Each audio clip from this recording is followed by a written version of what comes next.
A recent report estimates, on average, America's young people spend some 7.5 hours a day looking at a screen. That typically comes in the form of a cell phone. Now more than 24 states are limiting scrolling through phones while in school.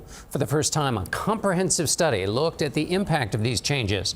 We talked to one of the lead researchers at a school in New Jersey.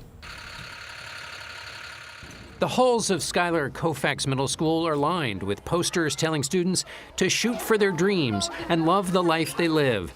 That's also the message of a new poster: no cell phones, the modern obstacle to those aspirations. Students, please take this opportunity to put your cell phones in your locker if you've not already. One thing to know about young people is that they are at a chapter in their life that is highly social. They want to know what the other kids are doing, and they also want to know what the other kids think of them. And if you have a device where you can do that 24/7, that is a reason why this is a particularly challenging time of life. We spoke with renowned psychologist Angela Duckworth at the school in Wayne, New Jersey. She and her colleagues from the University of Pennsylvania have been conducting an ongoing national study regarding cell phone use in schools. For much of human history, eating the fatty sugar thing was good. Pursuing novel information was good. Engaging with social information was good. I think it's a modern day dilemma that many of these things that, from an evolutionary perspective, were reasonably good instincts, they're getting us into trouble because of excess. Students Mohammed Darwash and Irene Shazas are 8th graders at Schuyler Colfax. So tell me the story of your relationship with your iPhone.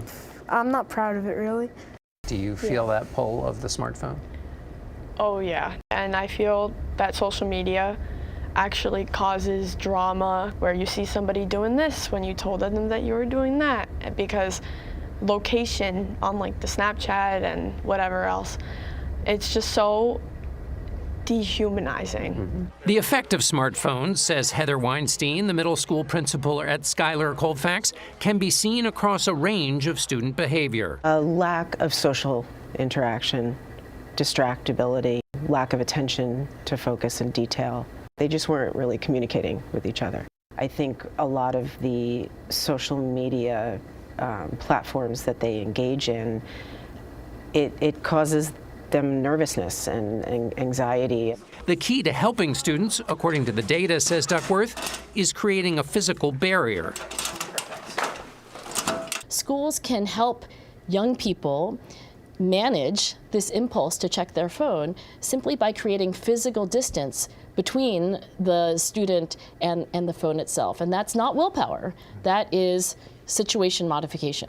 I think part of the reason it worked was because we allowed them to understand it wasn't punitive. It was, we explained the why. Right, we're finishing up those questions.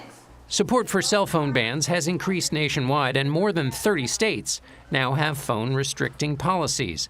Duckworth's research from over 20,000 educators affirms this shift. Students who are in bell-to-bell schools are, according to their teachers, more often engaged in class, less often distracted by phones in class.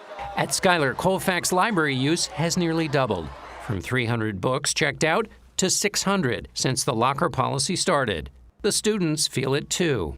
Even this last year, actually, I can definitely tell you that I made so many more connections just without my phone being on me. I feel like all of us just talk more, we laugh more. All the students, we just feel more alive without our cell phones. Fewer phones, more life. Just what the posters promised. When the survey study ends, researchers plan to release recommendations for managing student cell phone use.